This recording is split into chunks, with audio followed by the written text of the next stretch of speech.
الحمدللہ، اللہ تعالیٰ کا لاکھ لاکھ شکر ہے کہ مالک الملک نے اپنی یاد کی توفیق اور موقع عطا فرمایا۔ لاکھوں اور کروڑوں درود حضرت محمد مصطفیٰ صلی اللہ علیہ وآلہ وسلم پر، جن کے طفیل مالک الملک نے یہ مہربانی عطا فرمائی۔ سامعین کرام، اللہ تعالیٰ نے قرآن پاک میں ارشاد فرمایا، اعوذ باللہ من الشیطان الرجیم، بسم اللہ الرحمن الرحیم۔ جنہوں نے لبیک کیا اللہ تعالیٰ اور اس کے رسول صلی اللہ علیہ وآلہ وسلم کے حکم پر، اس کے بعد کہ وہ سخت زخمی تھے، اور جنہوں نے نیکی کی اور تقوی اختیار کیا، ان کے لیے اجر عظیم ہے۔ یہ وہ لوگ ہیں کہ جب ان کو لوگوں نے کہا کہ بلا شبہ کافروں نے جمع کر رکھا ہے تمہارے لیے بڑا سامان، سو ڈرو ان سے، تو اس دھمکی نے بڑھا دیا ان کے ایمان کو، اور انہوں نے کہا کہ کافی ہے ہمیں اللہ تعالیٰ، اور وہ بہترین کارساز ہے۔ ان کے عزم و توکل کا نتیجہ یہ نکلا، وہ واپس لوٹے اللہ تعالیٰ کے نام اور فضل کے ساتھ، کہ نہ پہنچی ان کو کوئی برائی، اور پیروی کرتے رہے وہ اللہ تعالیٰ کی رضا کی، اور اللہ تعالیٰ صاحب فضل عظیم ہے۔ یہ تو شیطان ہے جو ڈراتا ہے تمہیں اپنے دوستوں سے، پس نہ ڈرو ان سے، اور مجھ سے ہی ڈرو اگر تم مومن ہو، اور آپ صلی اللہ علیہ وآلہ وسلم کو نہ غمزدہ کریں وہ لوگ جو کفر میں داخل ہوئے اس جلدی میں، بے شک یہ لوگ ہرگز اللہ تعالیٰ کو کوئی نقصان نہیں پہنچا سکتے۔ اللہ تعالیٰ چاہتا ہے کہ نہ رکھے ان کے لیے ذرا سا بھی حصہ آخرت کی نعمتوں سے، اور ان کے لیے عذاب عظیم ہے۔ بے شک وہ لوگ جنہوں نے خرید لیا ہے کفر کو ایمان کے بدلے، وہ ہرگز کوئی نقصان نہیں پہنچا سکیں گے اللہ تعالیٰ کو، اور بے شک ان کے لیے دردناک عذاب ہے۔ پچھلی مرتبہ آپ نے اللہ تعالیٰ کا فرمان سنا تھا کہ احد کے مقام پر جب مسلمانوں کو شکست ہوئی تو لوگ کہہ اٹھے کہ ہم اللہ تعالیٰ کے ماننے والے ہیں، تو پھر ہم کو کیوں نقصان پہنچا؟ تو اللہ تعالیٰ نے جواب دیا، یہ اللہ تعالیٰ کی طرف سے نہیں بلکہ ان کی غلطی کی وجہ سے ان کو تکلیف پہنچی اور شکست ہوئی۔ انہوں نے اللہ تعالیٰ کے رسول کی نافرمانی کی جس کی ان کو سزا ملی، اور اس میں بھی اللہ تعالیٰ کی بڑی حکمت ہے کہ اللہ تعالیٰ مومنین اور منافقین کو ظاہر کرنا چاہتا تھا۔ اس کا بہترین طریقہ تکلیف ہی تھا۔ مومنین نے خوشی سے ہر قسم کی قربانی اللہ تعالیٰ کے راستے میں پیش کی، اور منافقین اپنی جانیں بچانے کی فکر میں رہے اور جنگ میں شامل ہونے سے ٹالتے رہے، بلکہ یہ اپنے بھائیوں کے متعلق کہتے رہے کہ اگر وہ میدان کارزار میں نہ جاتے تو نہ مارے جاتے۔ اللہ تعالیٰ نے فرمایا وہ ان کے دلوں کے حالات کو جانتا ہے، اور یہ بھی جانتا ہے کہ یہ جھوٹے ہیں۔ تو جس طرح جب انہوں نے اس کو اپنی کامیابی سمجھا کہ چھپ کر اپنی جان بچائیں، تو اللہ تعالیٰ کے غضب کے مستحق ہو گئے، اور ساتھ ہی اللہ تعالیٰ نے ان کے اس خیال کو رد فرمایا۔ تو انہوں نے اپنے ان بھائیوں کے بارے میں خیال کیا تھا کہ اگر وہ میدان کارزار میں نہ جاتے تو نہ مارے جاتے۔ اس نے فرمایا کہ یہ بدبخت نہیں جانتے کہ جو مارے گئے وہ ہمیشہ کے لیے زندہ ہو گئے، اور ان کا اللہ تعالیٰ کے ہاں بہت بڑا درجہ ہو گیا۔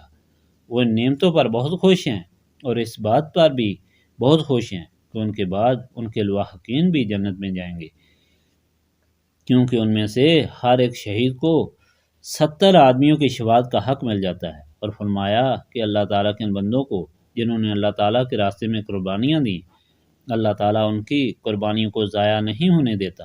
یہ تو مومنین اور منافقین کے دلوں کا حال اور اللہ تعالیٰ کے فضل کا حال بیان کیا گیا ہے، لیکن اسی واقعہ کو اور زیادہ وضاحت سے سمجھانے کے لیے اس تاریخ کو اور وضاحت سے بیان کیا جا رہا ہے۔ اس فرمان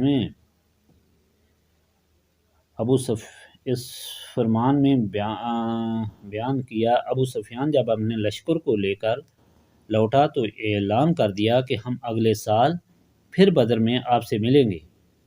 حضور پاک صلی اللہ علیہ وآلہ وسلم نے حضرت عمر کی زبان سے جواب دلوایا کہ ٹھیک ہے، بڑی خوشی سے تم آئندہ سال آؤ۔ جب وہ چلا گیا تو مکہ معظمہ اور مدینہ منورہ کے درمیان مقام روحا پر پہنچا تو اس کو خود خیال آیا، اور دوسروں نے شرمندہ بھی کیا کہ تم واپس نہ آتے، یہ وقت تو مسلمانوں کو ختم کر کے آنے کا تھا۔ اور بچے ہوئے لوگوں کو قیدی بنانے کا وقت تھا، اب واپس جانا چاہیے۔ تھوڑی ہی دور چلا تھا تو اس کو معبد خزائی ملا جو ابھی مسلمان نہیں ہوا تھا۔ اس نے ان سے کہا کہ مسلمان تم سے بدلہ لینے کے لیے بڑے جوش و خروش سے تمہارے طاقت میں آ رہے ہیں۔ تو وہ وہاں سے سر پر پاؤں رکھ کر بھاگا۔ ادھر نبی پاک صلی اللہ علیہ وآلہ وسلم کو خیال آیا کہ کفار ضرور یہ سمجھے ہوں گے کہ ہم نے مسلمانوں کو شکست دی اور زخمی کیا، وہ ضرور غرور میں ہوں گے، وہ کہیں لوٹ نہ آئیں، اس لیے آگے چل کر ان کا پیچھا کرنا چاہیے۔ اللہ تعالیٰ ہماری مدد فرمائے گا۔ چانچہ حضور پاک صلی اللہ علیہ وآلہ وسلم نے اعلان فرمایا کہ اللہ تعالیٰ کی راہ میں قربان ہونے والوں اٹھو اور میرے ساتھ چلو، اپنی قربانی پیش کرو۔ چانچہ جن لوگوں کے دل ایمان سے روشن تھے، جن کو یہ یقین تھا کہ اللہ تعالیٰ کے راستے میں مر مٹنا ہی دونوں جہانوں کی سرفرازی ہے، وہ سب ایک دم اٹھ کھڑے ہوئے۔ حالانکہ وہ زخموں سے چور تھے، ان کی حالت یہ تھی کہ ایک دوسرے کو اٹھا کر لے جا رہے تھے، بڑی مشکل سے چل رہے تھے، لیکن دل ایمان کی قوت سے بھرپور تھے۔ مسلمان مقام حمراء الاسد تک پہنچ گئے، وہاں ٹھہرے تو پتہ چلا کہ کفار بھاگ گئے۔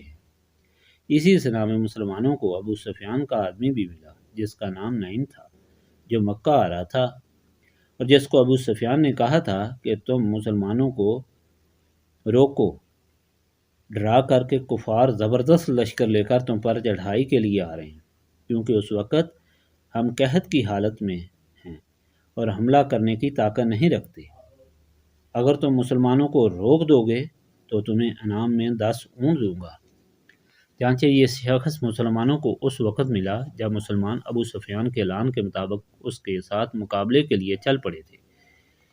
یہ واقعہ 1 سال بعد کا ہے کہ جب اس شخص نے مسلمانوں کا لشکر دیکھا تو اس نے مسلمانوں کو کہا کہ تمہاری تو کوئی حالت ہی نہیں، تم بہت کمزور ہو کفار کے مقابلے میں، وہ تو بہت بڑا لشکر لے کر حملہ آور ہو رہے ہیں، اس لیے اپنی جان بچاؤ، ڈر کر چھپ جاؤ۔ تو مسلمانوں نے جب اس سے یہ سنا تو جوش ایمان سے نعرہ مارا کہ ہمارا کارساز اللہ تعالیٰ ہے جو ہمارے لیے کافی ہے، ہمارا مقابلہ کون کر سکتا ہے۔ چانچہ مسلمان آگے بڑھتے چلے گئے اور کفار تو بھاگ گئے تھے۔ آخر اور حمر الاسد میں ڈیرا لگایا اور خرید و فروخت کر کے واپس ہوئے۔ بہت سا مال ہاتھ آیا اور اللہ تعالیٰ کے فضل سے بہت نفع ہوا اور کوئی نقصان نہ ہوا۔ اللہ تعالیٰ نے ہدایت فرمائی کہ شیطان تمہیں ڈرانے کی کوشش کرتا ہے، خبردار اس سے مت ڈرو، اپنا ایمان پختہ رکھو، ہر چیز اللہ تعالیٰ کے حکم سے ہوتی ہے۔ یہ کفار ذلیل ہوئے اور آخرت میں دردناک عذاب کا شکار ہوں گے اور فتح تمہاری ہوگی۔ یاد رکھو کہ یہ عزت تم کو اطاعت رسول صلی اللہ علیہ وآلہ وسلم کی وجہ سے ملے گی۔ میدان بدر میں بھی تم دیکھ لو اور اب اس غزوہ میں بھی تم دیکھ لو کہ جہاں تم اطاعت رسول صلی اللہ علیہ وآلہ وسلم میں ہو تو فتح تمہارے قدم چومتی ہے، جہاں تم سے اطاعت رسول صلی اللہ علیہ وآلہ وسلم میں کوتاہی ہوئی، لغزش ہوئی تو فتح شکست میں بدل گئی۔ اس لیے اے مومنین، تمہاری فتح اور تمہاری فلاح اور کامیابی اللہ تعالیٰ نے اپنے محبوب صلی اللہ علیہ وآلہ وسلم کے قدموں میں رکھ دی ہے۔ جو اللہ تعالیٰ پر بھروسہ کرے گا اور اطاعت رسول صلی اللہ علیہ وآلہ وسلم کرے گا وہ کامیاب ہوگا اور ہر چیز نسبت رسولی صلی اللہ علیہ وآلہ وسلم سے ہی ملے گی۔ سامعین کرام، اس فرمان میں اللہ تعالیٰ نے صاف بیان فرما دیا کہ اللہ تعالیٰ کے محبوب صلی اللہ علیہ وآلہ وسلم کا حکم اللہ تعالیٰ کا حکم ہے، اللہ تعالیٰ کے محبوب صلی اللہ علیہ وآلہ وسلم کی محبت اللہ تعالیٰ کی محبت ہے۔ یہی وجہ ہے کہ یہاں نسبت رسولی صلی اللہ علیہ وآلہ وسلم کی تاکید کی جاتی ہے، سینے اللہ تعالیٰ کی یاد سے صاف ہوتے ہیں، اور یہی اس محفل کا مدعا ہے۔ استغفر اللہ العظیم الذی لا الہ الا هو الحی القیوم واتوب الیہ۔ استغفر اللہ العظیم الذی لا الہ الا هو الحی القیوم واتوب الیہ۔ استغفر اللہ العظیم الذی لا الہ الا هو الحی القیوم واتوب الیہ۔